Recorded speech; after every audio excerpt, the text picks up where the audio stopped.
Hello everyone. मैं नवनीत पाठक स्वागत करता हूँ सभी का आपके अपने यूट्यूब चैनल पे। आज जो है हम लोग आरआरबी एनटीपीसी के सेट 7 को करने जा रहे हैं। 6 सेट हम लोगों ने अब तक कंप्लीट कर लिए हैं। चलिए आज के क्वेश्चन के साथ पहले क्वेश्चन के साथ इसकी शुरुआत करते हैं। तो पहला क्वेश्चन आपकी स्क्रीन पर, विच की combination is used for pasting text in MS word.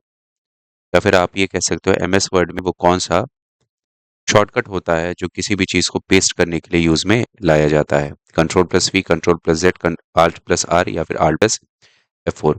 तो इसका सही जवाब है आपका कंट्रोल+V। ये होता है पेस्ट के लिए। कंट्रोल+C, कंट्रोल+C ये होता है आपके कट के लिए, सॉरी कॉपी के लिए। और कंट्रोल+X जो होता है वो होता है आपके कट के लिए। ठीक, अगर आपको सारे टेक्स्ट को सिलेक्ट करना रहता है तो उसके लिए आप कंट्रोल+A का यूज करते हैं। अगर आपको टेक्स्ट को बोल्ड करना होता है तो उसके लिए कंट्रोल+B का यूज किया जाता है। अगर आपको पिछले टेक्स्ट को दोबारा लाना है तो जिसको आप अंडू बोलते हो, तो अंडू के लिए कंट्रोल+Z का यूज करते हैं। आगे बढ़ने के लिए, आगे वाले टेक्स्ट को लाने के लिए, नेक्स्ट टेक्स्ट को जो आपने लिखा है, कंट्रोल+Y का यूज करते हैं। तो इसको बोला जाता है बेटा रीडू, इसको बोला जाता है अंडू, इसको बोला जाता है to make bold letter of selected text. कंट्रोल+A का मतलब होता है सेलेक्ट ऑल। कंट्रोल+C का मतलब होता है copy.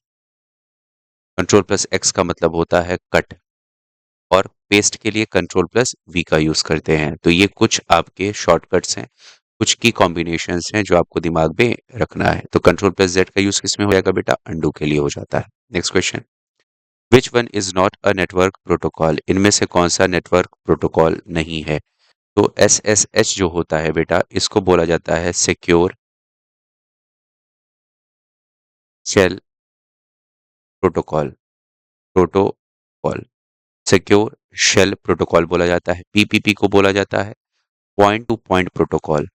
Point to point protocol, ठीक है, पॉइंट टू पॉइंट प्रोटोकॉल बोला जाता है। वहीं पर POP को बोला जाता है post office protocol. Post office protocol, protocol. तो यहाँ पर ये तीन जो हैं वो आपके प्रोटोकॉल हो जाते हैं। लेकिन वहीं पर अगर आप बात करते हो HTML की, तो इसको बोला जाता है बेटा hyper text markup language. Hyper text markup language, hyper text markup language कहा जाता है। अब हाइपर टेक्स्ट मार्कअप लैंग्वेज का मतलब क्या हो गया बेटा? इसका काम होता है, ये सेट ऑफ कोड्स होते हैं, ये सेट ऑफ कोड्स हैं, set of codes that define and that define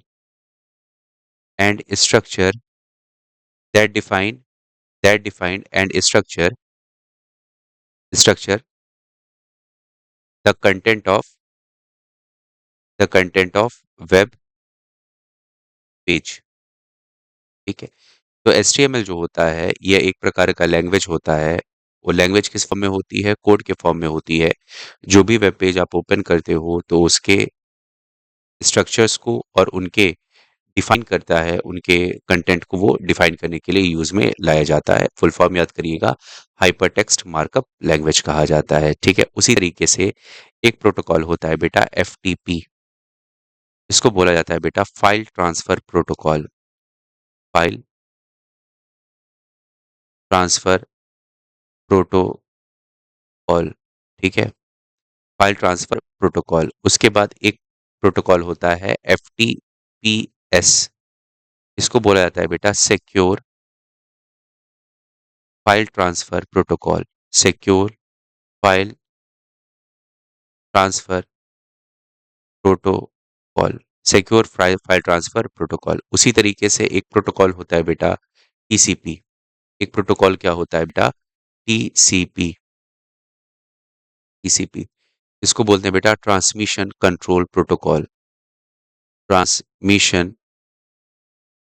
control protocol. Protocol transmission control protocol. तो ये कुछ प्रोटोकॉल्स हैं और एचटीएमएल के बारे में ये चीजें आपको दिमाग में रखनी है। नेक्स्ट क्वेश्चन देखें बेटा।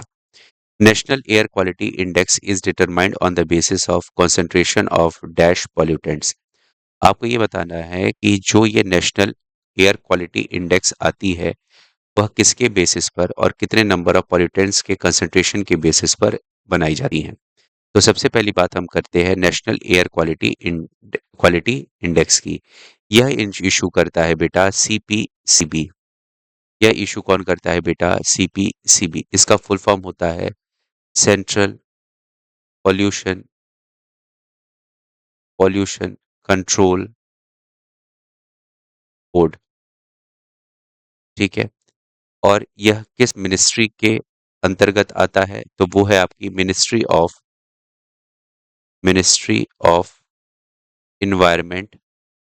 Environment forest and climate change. ठीक है। ठीक है। और इसमें कुल कितने सिटीज को इंक्लूड किया जाता है? तो 24 सिटीज के आपके क्वालिटी इंडेक्स को बताया जाता है। और इसमें कितने पॉल्यूटेंट्स को देखा जाता है कंसंट्रेशन? तो उसका जवाब है बेटा 8। कितना होता है बेटा? 8। तो नेशनल एयर क्वालिटी इंडेक्स के बारे में इतनी चीजें आपको दिमाग में रखनी है। कौन इशू करता है, किस मिनिस्ट्री के अंतर्गत आता है, कितने शहरों का आता है और उसमें कितने पॉल्यूटेंट के कंसंट्रेशन को देखा जाता है। तो ये है आपका क्वेश्चन नंबर 3। अब नेक्स्ट आते हैं बेटा। X-ray which are now used on a day-to-day basis for diagnosis in medicine was discovered by। अब ध्यान से देखिए बेटा, एक्सरे की अगर आप बात करते हैं तो इससे पहले सेट में मैंने आप लोगों को इलेक्ट्रोमैग्नेटिक वेव्स के बारे में बताया था। इलेक्ट्रोमैग्नेटिक वेव्स में मैंने आपको बताया था गामा, एक्सरे, अल्ट्रावायलेट, विजिबल, उसके बाद आपका इंफ्रारेड, माइक्रोवेव और रेडियो वेव। ये जो अरेंजमेंट मैंने किया था वह उनके एनर्जी, फ्रीक्वेंसी और वेवलेंथ के अकॉर्डेंस में किया था। इधर से इधर अगर आप जाते हैं तो वेवलेंथ बढ़ता है, इधर से इधर आप जाते हैं तो फ्रीक्वेंसी और एनर्जी बढ़ती है। ठीक, तो इसमें ये जो एक्सरे है वह एक प्रकार की इलेक्ट्रोमैग्नेटिक वेव है जिसका यूज हड्डियों के जांच के लिए किया जाता है। ठीक है। एक्सरे की बात करते हैं तो लंग्स में अगर आपकी जकड़न हो जाती है तब भी एक्सरे किया जाता है। हड्डी में अगर फ्रैक्चर हो जाता है, टूटा फूटा या कुछ भी हो जाता है तो उसके लिए एक्सरे का यूज करते हैं। ठीक। अब इसकी खोज किसने किया था? तो उनका नाम है बेटा विलियम कोनार्ड रॉटिंगन। ठीक है बात, ये है बेटा विलियम रॉटिंगन। इन्होंने खोज किया था 1895 में। 1895 में उन्होंने इसकी खोज की थी। तो एक्सरे के बारे में इतनी चीजें आप लोगों को दिमाग में रखनी है कि एक्सरे क्या होती है। एक तरह की इलेक्ट्रोमैग्नेटिक वेव होती है। उसका यूज कहाँ कहाँ पर है, कब खोज हुआ था और उसकी खोज किसने की थी। इतनी चीजें आप लोगों को इस क्वेश्चन में दिमाग में रखना है। आते हैं नेक्स्ट क्वेश्चन पर। Question number 5। In a computer what is the name of the high speed memory used. तो जो भी आपके कंप्यूटर में जो मेमोरी यूज होती है जिसकी स्पीड सबसे ज्यादा हाई होती है उसे बोला जाता है बेटा कैश मेमोरी। क्या बोलते हैं बेटा? कैश मेमोरी बोला जाता है। ठीक। और अगर आप बात करते हैं कैश मेमोरी की तो ये बनता है हाई स्पीड स्टैटिक रैम से। इसका जो फॉर्मेशन होता है वो बनता है, वो रैम ही होता है एक प्रकार का, पर ये हाई स्पीड स्टैटिक रैम होता है जिसको आप बोलते हो एस रैम। राम नहीं बोलेंगे, रैम बोलेंगे। क्या बोलेंगे बेटा? रैम बोलेंगे। इसका फुल फॉर्म क्या होता है? Random access memory. Random access memory. Random access memory. ठीक है बात। अच्छा, अगर आप बात करते हो इस रैम की तो ये तो स्टैटिक रैम से बना हुआ है। ये जो आपके कंप्यूटर में जो आपका रैम लगा रहता है या जो मेन मेमोरी के लिए रैम लगा रहता है, वो डायनेमिक होता है। वो कैसा होता है बेटा? डायनेमिक होता है और इसको आप चेंज भी कर सकते हो। स्टैटिक का मतलब हो जाता है वो फिक्स है, उसे आप चेंज नहीं कर पाओगे। कैश मेमोरी में जो चीज़ें आ गई उसको आप दोबारा चेंज नहीं कर पाओगे, ठीक? लेकिन वो फास्ट होता है। डायनेमिक का मतलब क्या होता है? आप उसे चेंज कर सकते हैं, ठीक? तो रैम का फुल फॉर्म आपको पता चल गया, रैंडम एक्सेस मेमोरी होता है। कैश क्या होता है बेटा? सबसे फास्ट अगर मेमोरी यूज की बात की जाती है तो उसे कैश मेमोरी कहा जाता है। वहीं पर बायोस का अगर आप फुल फॉर्म लिखते हो तो इसको बोलते हैं बेटा basic input, basic input output system. Basic input output system बोला जाता है। बायोस कुछ और नहीं होता है।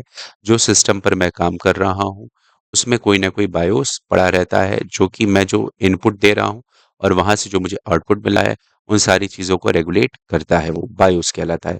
और हार्ड डिस्क आपको पता ही है, हार्ड डिस्क आपके मेमोरी स्टोरेज होता है जो आपके कंप्यूटर में या फिर मोबाइल में लगा रहता है। पूछते नहीं है कि कितने जीबी की मेमोरी है इसमें, तो वह उसकी हार्ड डिस्क होती है, ठीक है। एक रैम होता है और एक रोम होता है, रीड ओनली मेमोरी और रैंडम एक्सेस मेमोरी, ठीक है। इतनी चीजें आपको दिमाग में रखनी है। नेक्स्ट आते हैं क्वेश्चन नंबर 6 पर। Which of the following is a tsunami warning sign? निम्न में से कौन सा सुनामी को बताने वाला सिग्नल होता है, जिससे हमें पता चलता है कि सुनामी आने वाली है? Stormy weather? नहीं बेटा, स्टॉर्मी वेदर क्लाइमेटिक कंडीशन को दिखाता है। Hail storm? नहीं बेटा, हेल स्टॉर्म का मतलब होता है जब आपके ओला पड़ता है तूफान वाला, तो वो नहीं है बेटा, ठीक है, वो भी क्लाइमेटिक कंडीशन हो जाता है। पेट्स एक्टिंग स्ट्रेंजली, ये जब आपका भूकंप आता है तब उस तरह की बात होती है, लेकिन पेट्स एक्टिंग स्ट्रेंजली सुनामी को नहीं दिखाता है। ये तो नॉर्मल भूकंप में भी इस तरह की सिचुएशन उत्पन्न हो जाती है। लेकिन जो ये सी वाला है, wall water falling back quickly from the बीच, अब मान लीजिए ये बीच है, ठीक है, इसके आगे यहाँ पर सी लेवल है, ठीक है, इसके आगे तक पानी आ रहा है बेटा। अब हुआ क्या, यहाँ पर कहीं समुद्र के अंदर टेक्टोनिक गतिविधियां हुई और यहाँ पर आपका भूकंप आया, ठीक, भूकंप आया तो एनर्जी यहाँ से डेसिपिएट हुई, तो ये क्या करेगा, इस पानी के लेवल को ऊपर उठाएगा। अब ये पानी का लेवल जब यहाँ से ऊपर उठेगा तो यहाँ से पानी जो है आपके बीच से पानी पीछे की तरफ खींचेगा। तो जब ये आपका फॉल बैक करता है पीछे की तरफ, बहुत तेजी से आना शुरू हो जाता है, तो मतलब कहीं ना कहीं बीच समुंदर में पानी उठा है। अगर पानी उठा है तो फिर ये गिरेगा भी बेटा, और जब ये गिरेगा तो उतनी ही ऊर्जा के साथ ही नीचे आएगा। तो जितनी एनर्जी के साथ वो नीचे आएगा उतनी ही एनर्जी के साथ वेव्स का जनरेशन होगा, और ये वेव्स क्या होंगी, आपके बीच के अंदर एंटर कर जाएंगी, ठीक है। तो जब सुनामी आता है तो जो कोस्ट लाइन होती है या जो बीचेस होता है वहां से पानी पीछे की तरफ खिसकना शुरू हो जाता है। क्यों खिसकता है उसके पीछे का कारण भी मैंने आपको बता दिया। तो इसका जो सुनामी का सिग्नल क्या होता है, नेचुरल सिग्नल क्या होता है, तो ये होता है water falling back quickly from the beach, beach से पानी पीछे की तरफ खिसकना खिसकना शुरू हो जाता है, ठीक है। क्वेश्चन नंबर, और अगर आपसे पूछता है सुनामी क्या होता है, तो सुनामी भूकंप है कहाँ पर बेटा, समुद्र या फिर महासागरों के नीचे भूकंप आता है, उससे सुनामी आती है। Question number 7, the most abundant of the rare gases is, हमारे एटमॉस्फेयर में सबसे ज्यादा अबंडेंट, सबसे ज्यादा मात्रा में पाई जाने वाली रेयर गैस कौन सी है? तो जो रेयर गैस होती है ना बेटा, इसी का एक और नाम होता है जिससे आप लोग परिचित होंगे, उसे बोला जाता है नोबल गैस। क्या बोला जाता है बेटा? नोबल गैस बोला जाता है, ठीक है। नोबल गैस क्या होती है? ये ग्रुप ऑफ एलिमेंट हैं, group of element, group of element are that are characterised या फिर that are characterised by their chemical properties, या फिर लो रिएक्टिविटी, ये इनकी केमिकल प्रॉपर्टी हो गई, और ये बहुत ज्यादा स्टेबल होते हैं। स्टेबल कैसे होते हैं बेटा? क्योंकि इनका जो ऑक्टेट होता है, जो इनके आउटर मोस्ट शेल में जितने इलेक्ट्रॉन होने चाहिए वो कंप्लीट होते हैं। वो क्या होते हैं बेटा? कंप्लीट होते हैं, ठीक है। तो ना ही ये इलेक्ट्रॉन देंगे ना ही इलेक्ट्रॉन ये लेंगे, तो ये एक स्टेबल हो जाते हैं, ठीक है बात। ये किसी के साथ रिएक्ट नहीं करते हैं। तो ये है कौन कौन से, तो हे नी अरकर जेरा ओ, हे नी अर कर जे रन ओ, ठीक है, ऑग, या फिर ऑन, ऑन होता है बेटा, ऑग्नेशियम का ऑन होता है, ठीक। तो ही से हो जाता है बेटा हीलियम, नी से हो गया नियॉन, नियॉन, ए आर से हो गया आर्गन, Kr से हो गया क्रिप्टन, ज़ेनॉन, रेडॉन, रेडॉन और ऑग्नेशियम, ऑग्नेशियम, ठीक है। अब इनमें से अगर आप नियॉन से नीचे की तरफ आते हो, तो इनके आउटर मोस्ट शेल में आपको 8 इलेक्ट्रॉन देखने को मिलते हैं, पर ये जो हीलियम है, इसके आउटर मोस्ट शेल में 2 इलेक्ट्रॉन देखने को मिलते हैं, ठीक है। बाकी सबके में आउटर मोस्ट शेल में 8 होंगे, लेकिन जैसे आप जानते होंगे आपके LMNOP, तो ये जो आपके शेल जो बनते हैं, उसमें आउटर मोस्ट शेल में यहाँ पर 2 इलेक्ट्रॉन होते हैं, स्टेबल हो जाता है। बाकी सबके आउटर मोस्ट शेल में कितने इलेक्ट्रॉन मिलते हैं बेटा? 8 इलेक्ट्रॉन मिलते हैं, ठीक। अच्छा, अब मुझे एक बात बताइए, इनमें से सबसे बड़ा कौन-सा होगा? तो जब आप पीरियोडिक टेबल में नीचे की तरफ आते हैं, तो नीचे की तरफ आने पर क्या होता है? नीचे की तरफ आने पर जो आपका एटॉमिक साइज़ होता है, वो बढ़ता चला जाता है। एटॉमिक साइज़ जो होगा वो बढ़ता चला जाता है, ठीक है? इतना दिमाग में रहेगा, चलिए बहुत बढ़िया बात हो गई। तो इसमें से सबसे ज़्यादा जो हमारी रेयर गैस एटमॉस्फेयर में मिलती है, वो आपकी आर्गन। आर्गन की अगर बात करते हैं तो 0.93% इसका कंसंट्रेशन होता है हमारे एटमॉस्फेयर में, ठीक है। और आर्गन एक प्रकार की कैसी गैस है बेटा? नोबल गैस है। अगर आपसे पूछा जाए ये पीरियोडिक टेबल के किस ग्रुप में पाए जाते हैं, तो उनका ग्रुप है बेटा ग्रुप 18। ग्रुप 18 जो है वो इनका ग्रुप होता है जो नोबल गैसेस के लिए जाने जाते हैं, ठीक है। नेक्स्ट क्वेश्चन देखते हैं। Question number 8, the Indian national army reclaimed the Andaman and Nicobar island from the British rule and named them. जब सेकेंड वर्ल्ड वॉर चल रहा था, तो उस समय एक फौज को तैयार किया था नेताजी सुभाष चंद्र बोस जी ने, ठीक है। तो नेताजी सुभाष चंद्र बोस जी ने जब उसका एस्टेब्लिशमेंट किया था, तो उन्होंने अंडमान एंड निकोबार आइलैंड के कुछ द्वीपों का नाम चेंज किया था, या फिर उन द्वीप का नाम चेंज करके उन्होंने किया था शहीद और स्वराज, ठीक है। ये कब की बात हो रही है? जब सेकेंड वर्ल्ड वॉर के दौरान नेताजी सुभाष चंद्र बोस भारत से चले गए थे और उन्होंने बनाया था इंडियन नेशनल आर्मी। तो उस समय इन्होंने क्या किया था? अंडमान एंड निकोबार द्वीप का नाम चेंज करके शहीद और स्वराज किया था। प्रधानमंत्री नरेंद्र मोदी जी ने कुछ आइलैंड्स हैं उनका नाम भी चेंज किया है जो अंडमान एंड निकोबार में पड़ते हैं। जैसे अगर मैं बोलता हूं, एक आइलैंड पड़ता है जिसका नाम है Havelock island. Havelock island Havelock island का नाम इन्होंने स्वराज आइलैंड किया है। ये कब की बात हो रही थी बेटा? ये बिफोर इंडिपेंडेंस की बात हो रही है। उस समय नाम अंडमान निकोबार का किया गया था। इस समय तो नरेंद्र मोदी जी ने कुछ आपके आइलैंड्स का नाम चेंज किया था। हैवलॉक का नाम क्या किया था? स्वराज किया था। उसी तरीके से एक आइलैंड है बेटा नील आइलैंड। नील आइलैंड नील आइलैंड का नाम इन्होंने किया शहीद। नील आइलैंड का नाम किया है बेटा शहीद। उसके बाद एक आइलैंड है बेटा रॉस आइलैंड। रॉस आइलैंड का नाम किया है इन्होंने नेताजी सुभाष चंद्र बोस आइलैंड। नेताजी सुभाष चंद्र बोस आइलैंड, ठीक है। तो ये कुछ चीजें हैं जो आपको दिमाग में रखनी है। उस समय बात करेंगे तो अंडमान एंड निकोबार का नाम नेताजी ने क्या किया था? शहीद और स्वराज किया था। आज की डेट की बात करेंगे तो स्वराज आइलैंड कौन सा है आपका? हैवलॉक हो जाता है। शहीद आइलैंड कौन सा हो जाता है? नील हो जाता है। और जो रॉस आइलैंड है आपका, उसका नाम नेताजी सुभाष चंद्र बोस आइलैंड किया गया है, ठीक। इसको ध्यान में रखिएगा, ठीक। एक बात हो गई इंडिपेंडेंस के पहले की, एक बात हो गई अभी हाल फिलहाल की। नेक्स्ट देखते हैं। The protruding part of the throat that is responsible for growing voice box in boys are called। protruding part क्या होता है? मेरे गले को देखिए तो यहाँ पर आपको नुकीली सी पार्ट दिखेगा बेटा। इसको बोलते हैं बेटा, ये है आपका एडम्स एप्पल। इसको क्या बोला जाता है बेटा? Adam's apple. एडम्स एप्पल क्या होता है? जो थायराइड कार्टिलेज होता है बेटा लैरिंग्स में, लैरिंग्स के लैरिंग्स के जिसको आप वॉइस बॉक्स बोलते हैं, उसमें थायराइड जो कार्टिलेज होती हैं वो ग्रो कर जाती हैं, जिसकी वजह से जो वॉइस निकलती है उसका एम्पलीट्यूड बढ़ जाता है। एम्पलीट्यूड बढ़ने की वजह से जो लड़कों की आवाज होती है वो थोड़ी सी भारी हो जाती है। वहीं पर लड़कियों की अगर आप बात करते हैं तो उनमें इसका डेवलपमेंट नहीं होता है। एडम्स एप्पल का डेवलपमेंट नहीं होने के कारण उनकी फ्रीक्वेंसी ज्यादा होती है, उनका एम्पलीट्यूड ज्यादा नहीं होता है, ठीक। मतलब उनके में एनर्जी बहुत ज्यादा होगी, लेकिन उनका फ्रीक्वेंसी उनका एम्पलीट्यूड क्या रहता है? कम रहता है और आवाज पतली रहती है। लड़कों में क्या होता है बेटा? लड़कों में उनकी आवाज भारी हो जाता है due to developments of Adam's apple. और ये एडम्स एप्पल किसका पार्ट होता है? तो लैरिंग्स का पार्ट होता है। और लैरिंग्स आपके बॉडी में किसका काम करता है? वॉइस बॉक्स का काम करता है। वॉइस बॉक्स का काम करता है। ठीक है, याद रहेगा, बहुत बढ़िया। अच्छा, यहाँ पर जब आप फेरिंग्स की बात करते हैं, तो फेरिंग्स जो है वो कनेक्शन पॉइंट होता है माउथ का और नोज का। ठीक है, मतलब आपका जो डाइजेस्टिव सिस्टम और जो रेस्पिरेटरी सिस्टम है, वो दोनों आकर के फेरिंग्स में मिलते हैं। जो आप मुंह में देखेंगे तो मुड़ा हुआ जो पार्ट होता है, उसे फेरिंग्स बोला जाता है। नाक वाला भी हिस्सा आकर के वहां पर जुड़ता है और मुंह वाला हिस्सा तो जुड़ा ही रहता है। टेस्टोस्टेरोन जो होता है बेटा, एक प्रकार का हार्मोन है। टेस्टोस्टेरोन क्या है? जो एक प्रकार का हार्मोन है, जो किसमें पाया जाता है बेटा? मेल में पाया जाता है। और ये सेकेंडरी मेल कैरेक्टर को डेवलप करने का काम करता है। सेकेंडरी मेल कैरेक्टर को डेवलप करने का काम करता है टेस्टोस्टेरोन।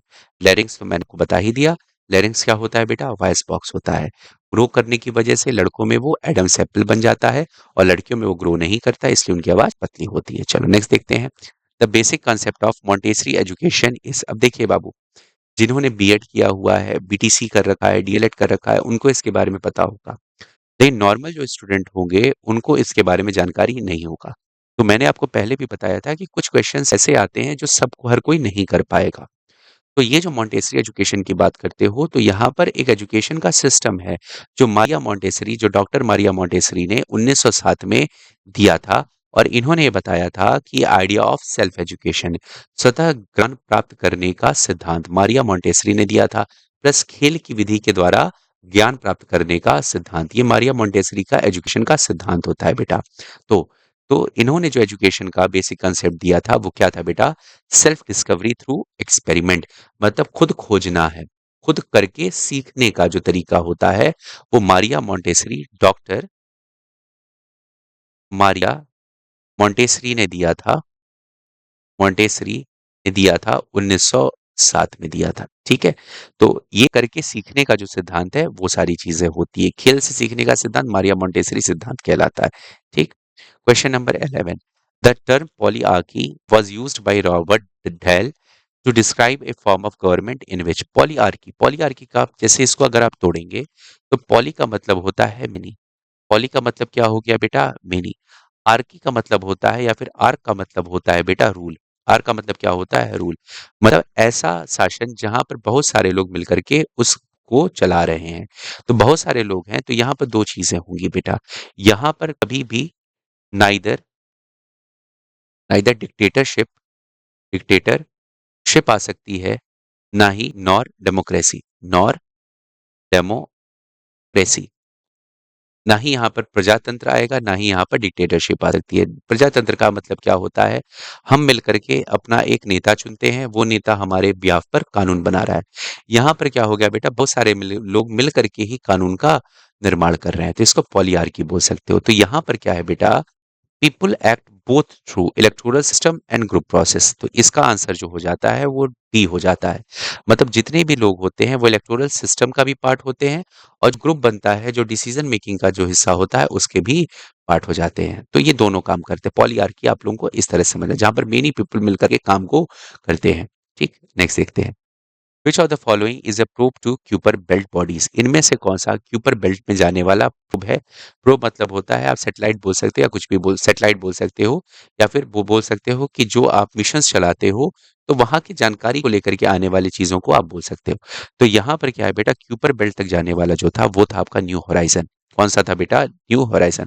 वहीं पर वाइगर 1 की बात करते हैं, तो ये एक स्पेस प्रोब था जो नासा ने बनाया था। नासा ने बनाया था किसकी जानकारी के लिए? आउटसाइड सोलर सिस्टम के, आउटसाइड सोलर सिस्टम, हमारे सोलर सिस्टम के बाहर जो चीजें चल रही हैं उसकी जानकारी के लिए वायगर 1 बनाया गया था।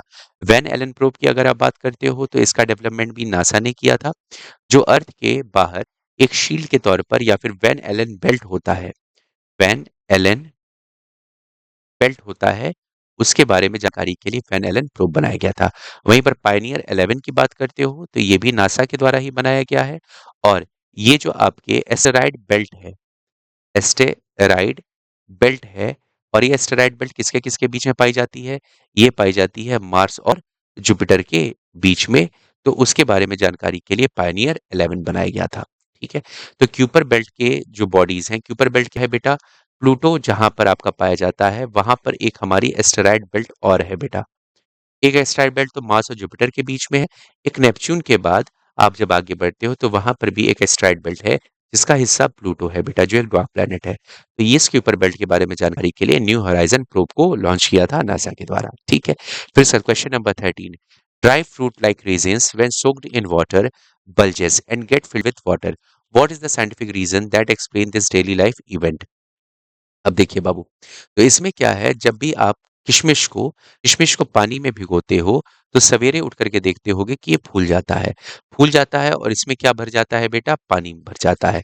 तो वही यहाँ पर पूछ रहा है, जब किशमिश को आप पानी में भिगोते हो तो वह फूल जाता है और उसमें पानी भर जाता है।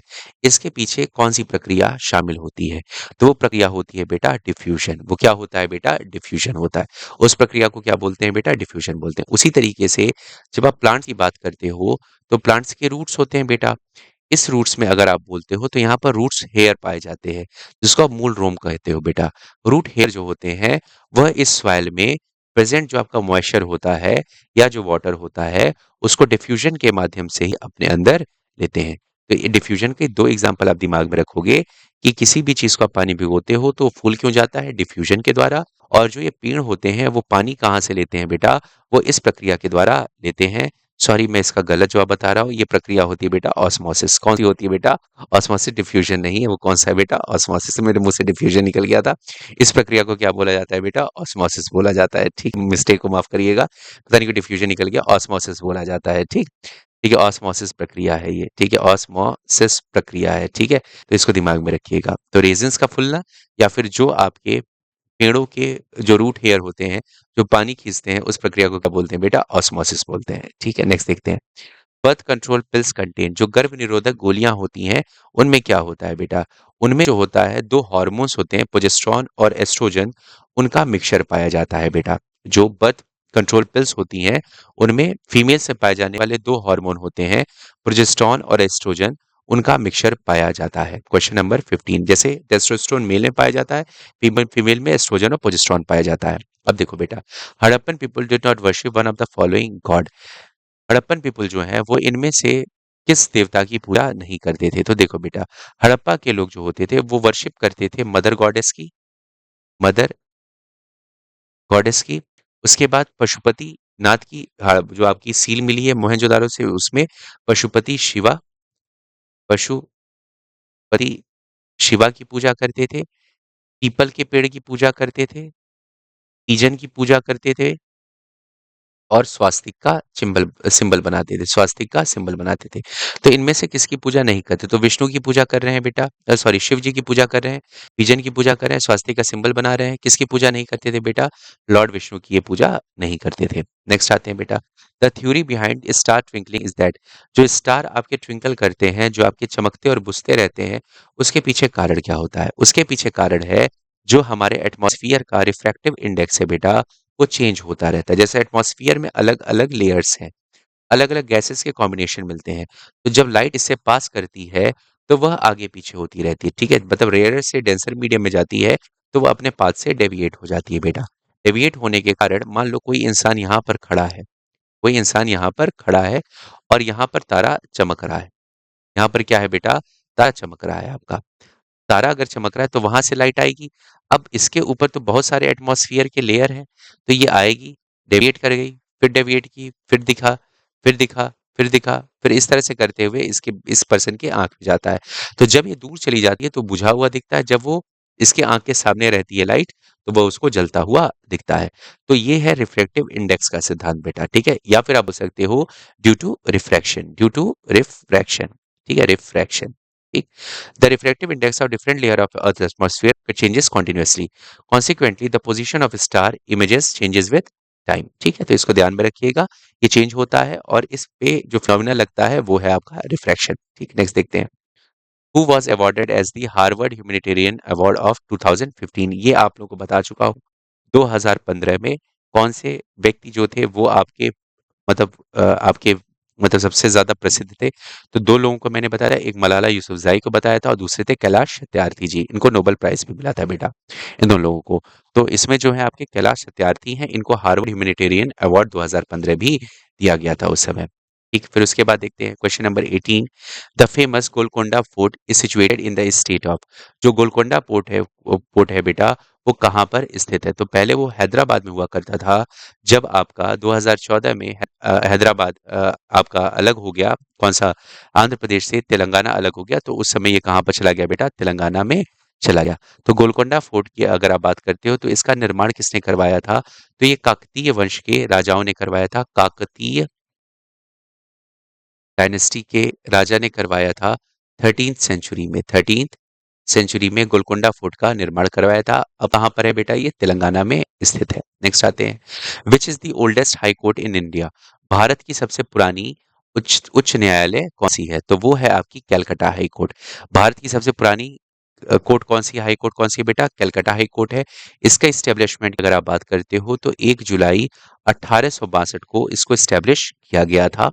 ठीक है, और उसके लिए एक एक्ट बनाया गया था, high court act. High court act 1861, उसके तहत कलकत्ता हाई कोर्ट को इस्टेब्लिश किया गया था। आज के डेट में अगर आप देखेंगे तो इसके अंडर दो जगह, दो चीजें आती, दो आपके क्षेत्र आते हैं। एक तो वेस्ट बंगाल राज्य आता है और दूसरा अंडमान एंड निकोबार आइलैंड आते हैं। आज के डेट में वेस्ट बंगाल और अंडमान एंड निकोबार आइलैंड के जो भी चीजें होती हैं उसको डील कलकत्ता हाई कोर्ट से ही किया जाता है। नेक्स्ट देखिए बेटा, dash is the transition of substance directly from solid to gas phase without passing through intermediate liquid phase. मतलब जो तीन मैटर स्टेट ऑफ मैटर होते हैं उनमें एक होता है सॉलिड, एक होता है लिक्विड और एक होता है आपका गैस। ठीक है, जब वो मैटर सॉलिड से लिक्विड में जाता है तो इसको आप बोलते हो बेटा, इसको आप बोलते हो मेल्टिंग। लिक्विड से जब आप गैस में जाते हो तो इसको बोलते हो बेटा इवेपोरेशन। क्या बोलते हो बेटा? इवेपोरेशन। ठीक, अच्छा, अगर वही पूछ रहा है कि अगर सीधे सॉलिड से गैस में पहुंच गया बिना लिक्विड में चेंज हुए तो इस प्रोसेस को क्या बोला जाता है? इस प्रोसेस को बोला जाता है बेटा सब्लिमेशन। इस प्रोसेस को क्या बोला जाता है बेटा? सब्लिमेशन। हिंदी में बोलते हैं बेटा ऊर्ध्वापातन। क्या बोला जाता है बेटा? सब्लिमेशन या फिर ऊर्ध्वापातन। सीधे सॉलिड कन्वर्ट हो जाए गैस में। तो उसके कुछ एग्जाम्पल हैं जो आपको दिमाग में रखना है। पहला है आपका ammonium chloride NH4Cl, ammonium chloride हो गया। दूसरा एग्जाम्पल हो जाता है आयोडीन, आयोडीन। तीसरा एग्जाम्पल हो जाता है कपूर या फिर कैम्फर, कैम्फर। उसके बाद आ जाता है बेटा नेप्थलीन बॉल्स, जो फिनाइल की गोलियां होती हैं, नेप्थलीन बॉल्स। ठीक है, उसके बाद आता है dry ice, dry ice. Dry ice को आप बोल सकते हो सॉलिड CO2, सॉलिड CO2। ये सब सीधे सब्लिमेट करते हैं, मतलब ये सीधे कन्वर्ट होते हैं सॉलिड से गैस स्टेट में। ठीक है, कैम्फर जैसे कपूर को अगर आप रख देते हो तो कपूर कभी भी लिक्विड स्टेट में नहीं जाएगा, पिघलेगा नहीं, वो सीधे गैस में विलुप्त हो जाएगा, उड़ जाएगा। उसी तरीके से जो नेप्थलीन बॉल्स आप रखते हो वो भी कभी भी लिक्विड स्टेट में नहीं आएंगे। अगर लिक्विड स्टेट में आते तो कपड़ा नहीं खराब हो जाता बेटा, तो वो सीधे किस में कन्वर्ट हो जाते हैं बेटा? गैस स्टेट में कन्वर्ट हो जाते हैं। तो ये कुछ एग्जाम्पल हैं जो आपको दिमाग में रखना है, ammonium chloride, iodine, camphor, naphthalene balls, dry ice. Dry ice का दूसरा नाम क्या है बेटा? आपका सॉलिड CO2 है। इवेपोरेशन मैंने आपको बता दिया। इवेपोरेशन का मतलब क्या होता है बेटा? लिक्विड से गैस में कन्वर्ट होना, लिक्विड से गैस में कन्वर्ट होना। कंडेंसेशन का मतलब क्या होता है? गैस से लिक्विड में कन्वर्ट होना। गैस से किस में कन्वर्ट होना बेटा? लिक्विड में कन्वर्ट होना। ठीक है, अच्छा देखो, सॉलिड से लिक्विड में गया था तो आपने इसको क्या बोला था बेटा? मेल्टिंग। क्या बोला था बेटा? मेल्टिंग। लिक्विड में गैस में गया तो इसको आपने क्या बोला? इवेपोरेशन। गैस से लिक्विड में आया तो इसको आपने बोला कंडेंसेशन, कंडेंसेशन संघनन बोलते हैं। और जब लिक्विड से सॉलिड में आता है तो इसको बोलते हैं बेटा फ्रीजिंग। क्या बोला जाता है बेटा? फ्रीजिंग। ठीक है, ध्यान में रखिएगा। और सॉलिड से सीधे अगर गैस में चला जाता है तो इसको बोलते हैं सब्लिमेशन बोला जाता है। आइए नेक्स्ट क्वेश्चन देखते हैं। Who was the first Muslim female to higher judiciary. मतलब सुप्रीम कोर्ट में, हायर जुडिशरी भारत में कौन है बेटा? सुप्रीम कोर्ट ही है। देखो, अब सीधे सुप्रीम कोर्ट बोलता तो बच्चे सीधे लगा देते, लेकिन यहाँ पर थोड़ा सा चेंज करके क्वेश्चन को पूछा है। पहली महिला, पहली महिला, मुस्लिम महिला जो हायर जुडिशरी की आपकी जस्टिस बनी थी, उनका नाम क्या है? जस्टिस M फातिमा बीवी, जस्टिस V खालिदा, जस्टिस बेनाजी इस्लाम या फिर जस्टिस M फारूक। तो ये जो है बेटा वो है आपकी फातिमा बीवी। सबसे पहली मुस्लिम महिला जस्टिस बनी थी वो आपकी फातिमा बीवी थी। ठीक, नेक्स्ट देखते हैं। वर्नल इक्विनॉक्स ऑकरन। वर्नल इक्विनॉक्स की अगर आप बात करते हो या फिर इसको स्प्रिंग इक्विनॉक्स भी बोला जाता है। वर्नल इक्विनॉक्स की अगर आप बात करते हो तो ये आपका आता है 20 मार्च या फिर 21 मार्च को, 20 या फिर 21 मार्च को वर्नल इक्विनॉक्स आता है। ठीक है। इक्विनॉक्स का मतलब क्या होता है? जब सन परपेंडिकुलर होता है या जब सन पास होता है किससे? इक्वेटर से। सम जब सन पास होता है या फिर परपेंडिकुलर होता है किस पर बेटा? इक्वेटर पर, तो उसको इक्विनॉक्स बोला जाता है। ये इक्विनॉक्स जो होते हैं वो दो तरह के होते हैं। एक होता है आपका autumn equinox, autumn equinox, equinox, और दूसरा होता है बेटा वर्नल इक्विनॉक्स, वर्नल इक्विनॉक्स। ये वह सिचुएशन है जब आपका सन पास होता है इक्वेटर से या फिर सन परपेंडिकुलर होता है इक्वेटर पर। तो वर्नल इक्विनॉक्स या फिर स्प्रिंग इक्विनॉक्स आपको समझ में आ गया, 21 या फिर 20 मार्च को इसको होता है। ऑटम इक्विनॉक्स की अगर आप बात करते हो तो यह 23 सितंबर को होता है बेटा, 23 सितंबर, 23 या फिर 22 सितंबर को आपका कौन सा होता है बेटा? ऑटम इक्विनॉक्स होता है। उसी तरीके से अगर सन परपेंडिकुलर होता है ट्रॉपिक ऑफ कैंसर पर, ट्रॉपिक ऑफ कैंसर पर, या फिर सन परपेंडिकुलर होता है ट्रॉपिक ऑफ कैप्रिकॉर्न पर, ट्रॉपिक ऑफ कैप्रिकॉर्न पर, कर्क रेखा या फिर मकर रेखा पर जब परपेंडिकुलर होता है तो इसको बोलते हैं बेटा सॉलिस्टिस। क्या बोला जाता है बेटा? सॉलिस्टिस, या फिर अयनांत बोलते हैं। सॉलिस्टिस बोलोगे या फिर क्या बोलोगे बेटा? अयनांत। और ये कब होता है? तो ये होता है आपका 21 जून, 21 जून, और ये होता है आपका 22 दिसंबर, 22 दिसंबर को। के बाद तो ट्रॉपिक ऑफ कैंसर पर कब परपेंडिकुलर होगा? 21 जून पर। और ट्रॉपिक ऑफ कैप्रिकॉर्न पर कब परपेंडिकुलर होगा? 22 दिसंबर पर। तो इन दोनों सिचुएशन को बोलते हैं सॉलिस्टिस या फिर बोलते हैं अयनांत, अयनांत। और इसको बोलते हैं बेटा इक्विनॉक्स, या फिर जब इक्वेटर पर होता है तो उसे बोलते हैं इक्विनॉक्स, या फिर हिंदी में बोला जाता है बेटा विषुव। क्या बोलते हैं बेटा? विषुव। तो ये डेट हैं जो आपको याद रखने हैं। आते हैं नेक्स्ट क्वेश्चन पर बेटा। In which direction does the tail of comet point towards? जो आपका कॉमेट होता है, जो आपका पुच्छल तारा होता है, उसकी जो पूंछ होती है वो किस तरफ होती है? अवे फ्रॉम द सन, सन से दूर, टुवर्ड्स द सन, सन के तरफ, अवे फ्रॉम अर्थ, अर्थ से दूर, टुवर्ड द अर्थ। तो देखो, ये जो कॉमेट होते हैं या जो पुच्छल तारे होते हैं, यह चक्कर लगाते हैं सूर्य का, अर्थ का नहीं लगाते हैं। तो यहाँ पर अर्थ का कोई मतलब ही नहीं हो रहा है। ठीक है, अर्थ का तो कोई मतलब ही नहीं होता। अब सुनो बेटा, ये कॉमेट होता है, कॉमेट का अंदर एक कोर है, उसके ऊपर एक वास्ट गैसेस का, डस्ट और गैसेस का एक आवरण होता है, एक एनवायरनमेंट होता है, एक एटमॉस्फेयर होता है। इसे बोला जाता है बेटा कोमा। क्या बोला जाता है बेटा? कोमा। ठीक है, तो अंदर वाले को आपने क्रोड बोल दिया या फिर कोर बोल दो, वो जो सेंटर वाला पार्ट हो गया। उसके बाहर जो इन्वायरमेंट होता है, जो एटमॉस्फेयर होता है, इसमें जो होता है डस्ट और गैसेस होते हैं। इसमें क्या होता है बेटा? डस्ट और गैसेस होते हैं। ठीक है, तो इसको बोला जाता है, इनके कॉम्बिनेशन को बोला जाता है कोमा। ठीक। अब ये मान लो सन है, तो सन के अपने सोलर फ्लेयर्स निकलते हैं बेटा, सोलर रेडिएशन निकलता है। अब जब ये कॉमेट इसके पास आता है तो दूर है, तो इसका ये पूरा इस तरह से रहेगा। तो ये जो आपके सोलर रेडिएशन होंगे, जब ये इसके नजदीक आता है तो यह इन्हें पीछे की तरफ ढकेलता है।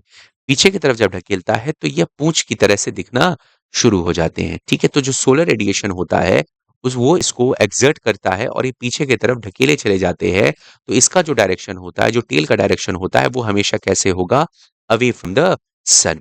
और क्यों होता है? क्योंकि यहाँ पर क्या आ रही है बेटा? सोलर रेडिएशंस आ रही हैं, वो रेडिएशंस इसको ढकेलती हैं और ये पीछे की तरफ खिसकता चला जाता है। और ये क्या कहलाता है बेटा? इसे बोलते हैं कोमा। और यही कोमा आगे चल करके क्या बन जाता है? कॉमेट की टेल। जो पुच्छल तारा होता है, जो धूमकेतु होता है, उसकी पूंछ बन जाता है ये। ठीक है, चलो नेक्स्ट देखते हैं।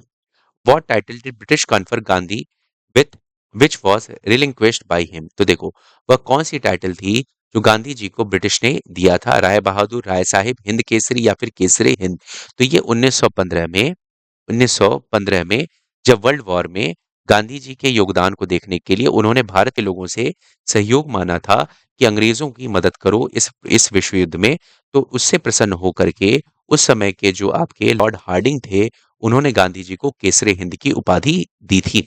और इस उपाधि को इन्होंने लौटा दिया था 1919 में, जब जलियांवाला बाग मैसेकेयर हुआ था। जब जलियांवाला बाग कांड हुआ था, तो उसके बाद से सर रविंद्रनाथ टैगोर ने अपने सर की उपाधि को लौटा दिया था और गांधी जी ने केसरे हिंद की उपाधि को लौटा दिया था। और इस उपाधि को देने वाले कौन थे? ब्रिटिश गवर्नमेंट के ऑफिसर थे।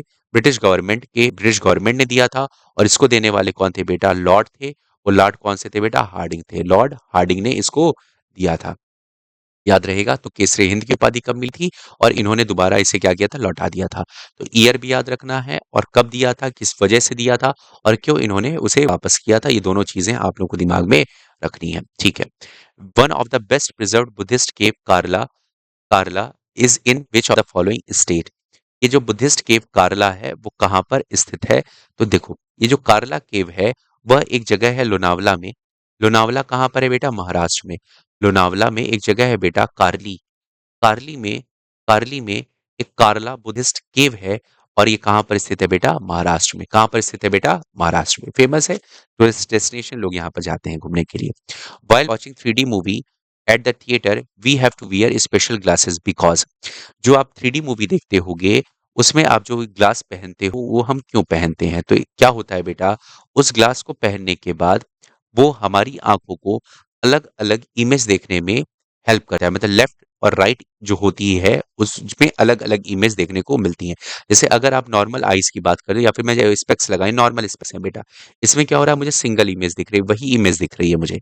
लेकिन अगर मैं 3D ग्लास लगा देता हूं तो दोनों आंखों से इमेज क्या होती है बेटा, अलग अलग दिखना शुरू हो जाती हैं। तो ये होता है आपका कारण कि हम पहनते हैं और वो हमें 3D विजन में हेल्प करता है देखने में। ठीक है।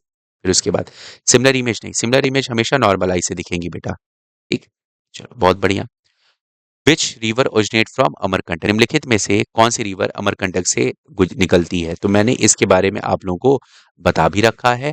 अमरकंटक की अगर आप बात करते हो तो सतपुड़ा रेंज जब आगे जाता है तो मैकाल का हिस्सा बन जाता है। ये कौन सा हिस्सा है बेटा, मैकाल।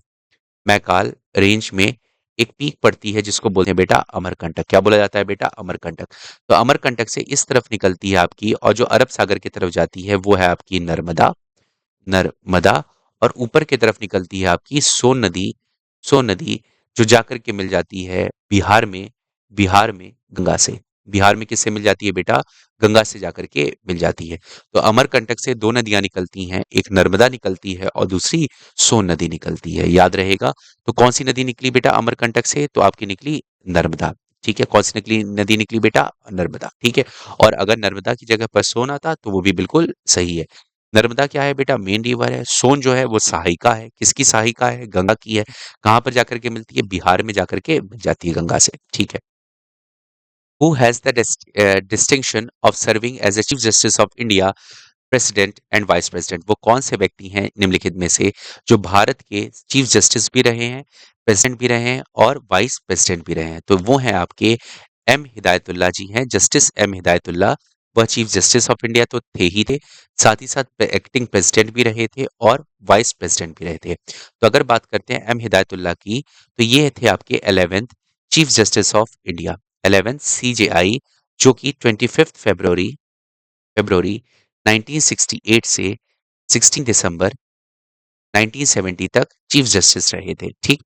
और ये भारत के 6th वाइस प्रेसिडेंट भी रहे थे, 6th वाइस प्रेसिडेंट भी रहे थे।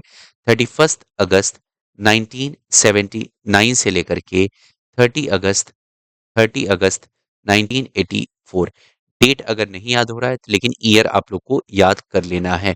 उसी तरीके से ये एक्टिंग प्रेसिडेंट दो बार रहे हैं, एक्टिंग प्रेसिडेंट, प्रेसिडेंट दो बार रहे हैं। पहला 20 जुलाई 1969 से 24 अगस्त 1969 तक रहे। उसके बाद ये तो हो गया पहला टेन्योर।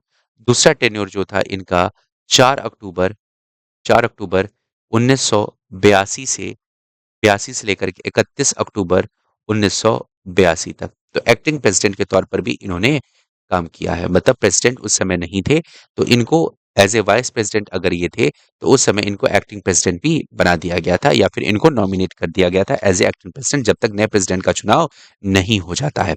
तो जस्टिस एम हिदायतुल्ला जी 11th CJI थे, 6th वाइस प्रेसिडेंट थे और दो बार हमारे एक्टिंग प्रेसिडेंट रह चुके हैं। तो इसको याद रखिएगा। नेक्स्ट क्वेश्चन आते हैं।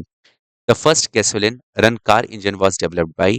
तो गैसोलीन पावर आईसी इंजन या फिर इंटरनल कंबशन इंजन की खोज किसने किया था, वो किया था कार्ल बेंज ने। किसने किया था बेटा, कार्ल बेंज ने।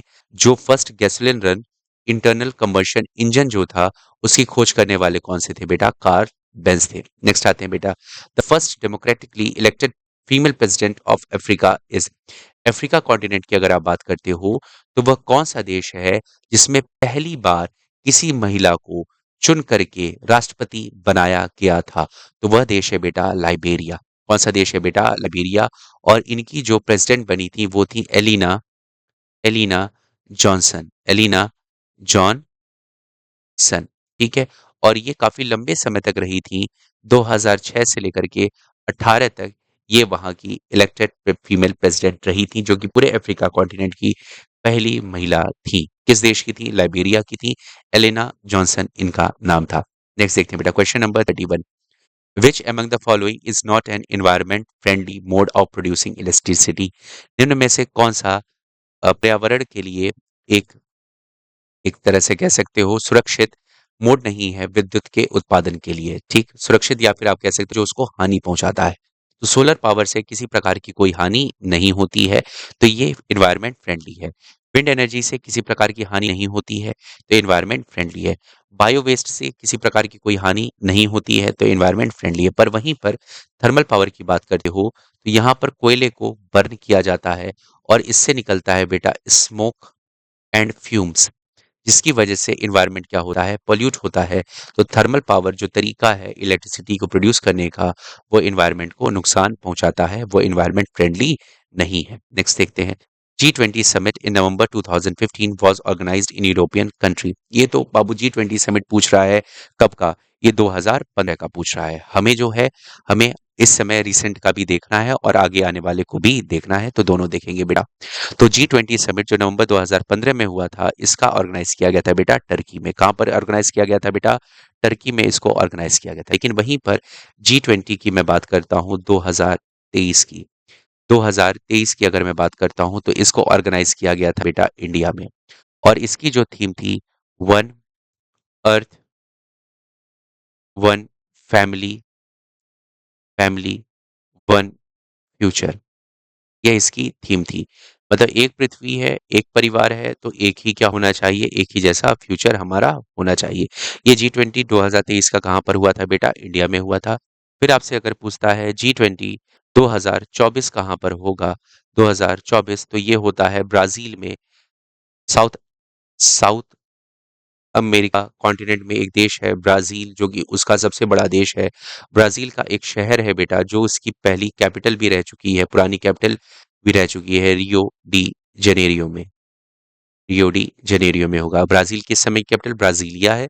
पुरानी कैपिटल क्या थी बेटा? रियो डी जेनेरियो में, जो 2024 का आपका G20 समिट होने वाला है। ठीक, G20 की अगर आप बात करते हो तो G20 में कुछ देश शामिल है बेटा। जैसे G20 में 19 सॉवरेन कंट्री हैं, सॉवरेन कंट्री हैं, कंट्री हैं, और दो आपके संघ हैं। दो आपके क्या हो जाते हैं बेटा? संघ हो जाते हैं, या फिर आप बोल सकते हो यूनियन हो जाता है। दो क्या हो जाते हैं बेटा? यूनियन हो जाते हैं। ठीक, 19 सॉवरेन कंट्री है और दो आपके संघ है। देखो, 2023 के पहले एक ही संघ था, 2023 में अफ्रीकन यूनियन को भी जोड़ा गया है। तो यहां पर क्या हो गया है बेटा? G20+1 हो चुका है। +1 क्या है बेटा? पहले तो 20 थे, हुआ करते थे। अब +1 G20 आपका इंडिया वाले में हो चुका है, जिसमें जोड़ा गया है अफ्रीकन यूनियन को। अब हम बात करते हैं इसमें कौन कौन से देश शामिल हैं। तो देखो बेटा, इनमें पहले याद करो, पहले G7 की सारी कंट्रीज शामिल हैं। G7 के बाद ब्रिक्स की सारी कंट्री शामिल हैं। ब्रिक्स की सारी कंट्री शामिल हैं। उसके बाद मिक्टा की सारी कंट्री शामिल हैं। मिक्टा की सारी कंट्री शामिल हैं। उसके साथ साथ अगर आप देखोगे तो इसमें अर्जेंटीना है, अर्जेंटीना है, फिर सऊदी अरेबिया है, सऊदी अरेबिया है, सऊदी अरेबिया है, प्लस आपका यूरोपियन यूनियन है और अफ्रीकन यूनियन है। तो ये कुल मिलाकर के देखो, 7 तो यहाँ पर हो गई G7 वाली कंट्री। 5 किसकी हो गई बेटा? ब्रिक्स की हो गई। 5 किसकी हो गई बेटा? मिक्टा की हो गई। तो 5 5 10 और 7 17, एक 18, एक 19, एक 20 यूरोपियन यूनियन, और अभी जोड़ दिया गया 2023 में अफ्रीकन यूनियन को। तो टोटल कितना हो गया? 21 हो गया। G7 की बात करते हो तो इसमें कौन कौन से देश हैं बेटा? जर्मनी है, फ्रांस है, जापान है, यूएसए है, यूके है, इटली है, कनाडा है। ठीक है, G7 में कौन कौन सी कंट्रीज आ जाती हैं बेटा? G7 में जर्मनी, फ्रांस। G7 की मैं कंट्रीज लिख देता हूं पहले। Germany, Germany, France, Japan, Italy, ठीक है, Japan, Italy, Canada, Canada, UK और यूएसए, ठीक है। 7 कंट्री ये हो जाती हैं। 1, 2, 3, 4, 5, 6, 7, 7 कंट्री ये हो गई। तो G7 में ये कंट्री आती है। ब्रिक्स में क्या आते हैं बेटा? ब्रिक्स में आता है Brazil, Russia, India, China, South Africa. BRICS में आ गई। मिक्टा भी ब्रिक्स की तरह ही एक ऑर्गेनाइजेशन है डेवलप्ड और डेवलपिंग नेशन का, जिसमें आता है Mexico, Indonesia, south Korea, Turkey और ऑस्ट्रेलिया, ठीक है। ये मिक्टा में हो गया। ऑस्ट्रेलिया है बेटा, ये ऑस्ट्रेलिया है। Mexico, Indonesia, south Korea, Turkey, Australia, ये मिक्टा में हो गए। अर्जेंटीना, सऊदी अरेबिया, यूरोपियन संघ है पूरा और अफ्रीकन संघ है। तो ये कुल मिलाकर के G20+1 हो जाता है। याद रहेगा इतना। 2015 का बता पूछा गया था, हमने 2023 का भी देख लिया और 2024 में कहां पर होने वाला है वो भी हमने देख लिया है, ठीक है। नेक्स्ट देखते हैं। Question number 33। Dash was the first female prime minister of Sri Lanka. इनमें से कौन सा पहली महिला प्राइम मिनिस्टर थी श्रीलंका की? तो पहली महिला जो प्राइम मिनिस्टर थी वो थी श्री माओ बंद्रा नाइके। श्री माओ बंद्रा नाइके जो थी, ये इसकी पहली फीमेल प्राइम मिनिस्टर बनी थी श्रीलंका की। कब बनाई गई थी बेटा? 21 जुलाई 1960, ठीक है बात। या फिर आप बोल सकते हो first female prime minister in the world भी यही थी बेटा।